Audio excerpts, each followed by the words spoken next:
আসসালামু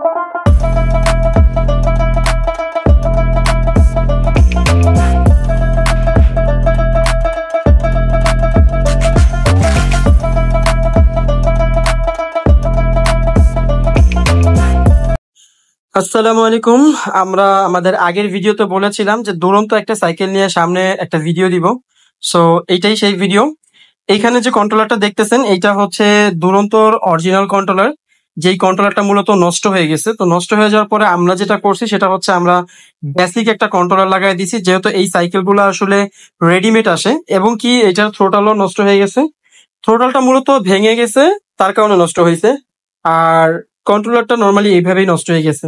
so কন্ট্রোলারও change করছি, এমনকি এই নতুন থ্রোটালটা আমরা এটার মধ্যে লাগাই দিছি। আর এর পাশাপাশি ব্যাটারির একটু ইস্যু ছিল, ব্যাটারিটার প্রবলেম সলভ করে দিছি, যেহেতু সাইকেলটা মোটামুটি অনেকদিন চলছে। আর এটার ওয়ারেন্টি পিরিয়ডে শেষ হয়ে গেছে, যার কারণে হচ্ছে আমরা এই রিস্কটা নিছি।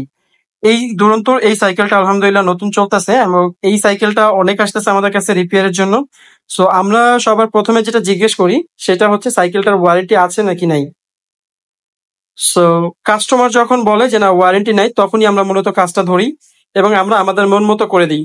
বাট যদি কোনো সাইকেলে ওয়ারেন্টি থাকে সেই ক্ষেত্রে আমরা কাজটা ধরতে চাই না, বা ধরলেও কাস্টমার থেকে আসলে জিজ্ঞেস করে নিই যে আপনার ওয়ারেন্টিটা হয়তো বা দুরন্ত থেকে আর ক্লেম থাকবে না, কারণ আপনি যদি কোনো প্রবলেমে ফেস করেন সেই ক্ষেত্রে আপনাকে দুরন্ত আর কোনো রকম সার্ভিস দিবে না, যেহেতু আপনি বাইরে থেকে কাজটা করাইছেন বা করাবেন।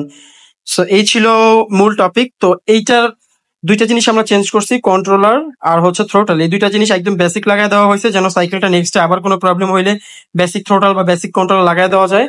এবং ব্যাটারিটা ইস্যু ছিল, ব্যাটারিটা সমাধান করে দেওয়া হয়েছে।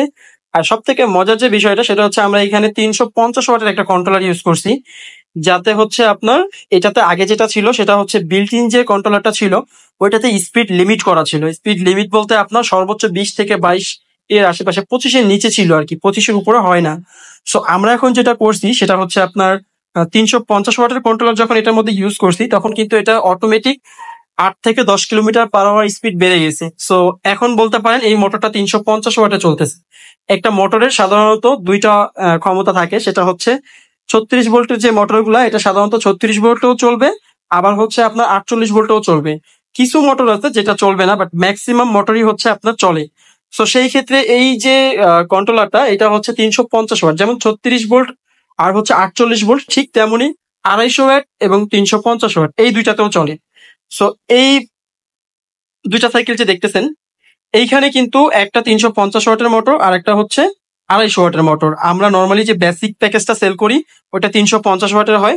আর দুরন্তর এই সাইকেলটা যদি আপনাদেরকে দেখাই, এইটাতে কিন্তু 250 ওয়াটের একটা মোটর ইউজ করা হয়েছে, যেটা হচ্ছে আপনার স্পোক ছাড়া। সো এই মোটরগুলো নষ্ট হলেও একটু ঝামেলা আছে, যে আপনি সব জায়গায় সচরাচর পাবেন না, বা রিপেয়ার করতেও একটু ঝামেলা হয়। বাট এইটা যদি আপনি ইউজ করেন, এই মোটরগুলা সচরাচর রিপেয়ারও সহজ এবং হচ্ছে সহজে পাওয়া যায়। সো এখন মোটর নিয়ে আলোচনা না, আমাদের আজকের মেইন আলোচনা হচ্ছে যে স্পিডটা আমরা কিভাবে বাড়াইলাম। সো এটা নিয়ে আলোচনা করতেছিলাম যে স্পিড আসলে বাড়ানোর প্রথম থিং হচ্ছে আপনাকে দুইটা জিনিস করতে হবে। আপনার মোটরটা যদি 36 ভোল্টে চলে সেই ক্ষেত্রে আপনাকে এটাকে 48 ভোল্ট করতে হবে। 8 ভোল্ট করলে আপনার স্পিড বেড়ে যাবে। অথবা যদি আপনার মোটরটা 250 ওয়াট বা 350 ওয়াট দুইটাতেই চলার মতো ক্ষমতা থাকে, সো অবশ্যই আপনি 350 ওয়াটটা চালাবেন। তাতে করে যেটা হবে সেটা হচ্ছে স্পিডটা অবশ্যই একটু বেশি হবে। এই ক্ষেত্রে আবার আরেকটা জিনিস আপনার মাথায় রাখতে হবে, সেটা হচ্ছে যে আপনার স্পিড বাড়তেছে ভালো কথা, বাট মাইলেজ কিন্তু আপনার কিছুটা ড্রপ করবে। সো এই দুরন্তর যে সাইকেলটা এটার স্পিড দেখেন এখন অনেক বাড়ছে, এবং এই সাইকেলটা কিন্তু আপনার নর্মালি মাইলেজটা আগে অনেক বেশি দিত। সেটা হচ্ছে আপনার ধরেন 40 থেকে 45, কোম্পানি ক্লেম করে অনেক, বাট এত না পাইলেও মোটামুটি কাছাকাছি পাওয়া যায়। সো কোম্পানি যদি বলে থাকে 50 কিলো, এটা অনায়াসে 40 থেকে 35 কিলো পাওয়া যায়। সো আমি যদি ধরে নিই এটা 40 কিলো, সো কোম্পানির 40 কিলো আর হচ্ছে এইটাতে 350 ওয়াট করার পরে কিন্তু আর 40 কিলো থাকবে না, একটু ড্রপ করবে। একটু না, এটা অনেকটা ড্রপ করবে, আপনার 5 কিলোর মতো ড্রপ করবে। এর কারণ হচ্ছে আপনার স্পিডটা বেড়ে গেছে, ব্যাটারি কনজিউমটা এখানে বেশি হচ্ছে। সো এই ছিল আজকে মূল বিষয়, যে আপনারা যদি চান দুরন্তর এই সাইকেলটা যে স্পিডটা বাড়াবেন সেটা অবশ্যই আপনারা তখনই করবেন যখন আপনার ওয়ারেন্টিটা শেষ হবে।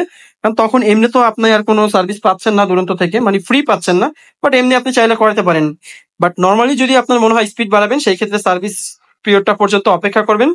এছাড়া ওভারঅল এই সাইকেলের লুক আলহামদুলিল্লাহ অনেক ভালো। সবচেয়ে বড় কথা, এই সাইকেলের পারফরমেন্সের থেকে এই সাইকেলের লুকটা একটু সুন্দর বেশি, যার কারণে সব মানুষ এটার দিকে ঝুঁকছে। এমনকি এটার ব্যাটারিটা ইনবিল্ট হওয়ার কারণে, ফ্রেমের ভিতরে হওয়ার কারণে লুকটা আরেকটু এগ্রেসিভ লাগে, সো এই হিসাবে মানুষ কি করে, আপনার বেসিক যে আমরা সেল করি সেইটা আসলে তার পারফরমেন্সের জন্য নেয় শুধু। বাট এই টাইপের সাইকেল গুলা, যেগুলো চাইনিজ সাইকেল বা দুরন্ত এখন যেটা আরএফএল এর করতেছে, বা প্রাণ, বা আরো আপনার হচ্ছে ওয়ালটনের কিছু করতেছে, ওয়ালটনের তো যদিও স্কুটি টাইপের, বাট যে যেটাই করুক, মানে যেটা কোম্পানি ওয়াইজ রেডিমেড আসতেছে ওটার লুকটা অবশ্যই একটু সুন্দর হয়, কারণ এইখানে তো আপনার বুঝতেই হবে প্রাইসও অনেক বেশি। বাট আপনি যখন বেসিক প্যাকেজ করেন তখন কিন্তু আপনার খরচটা অনেক কমে আসে, কারণ আপনি, আপনার কাছে একটা সাইকেল আছে, সেটাতেই আপনি করতেছেন। তো বিষয়গুলো আসলে এরকম। তো আজকের মতো ভিডিওটা ইনশাআল্লাহ এতটুকুই থাকুক। আবার নতুন কোনো বিষয় নিয়ে খুব সুন আপনার সাথে দেখা হবে।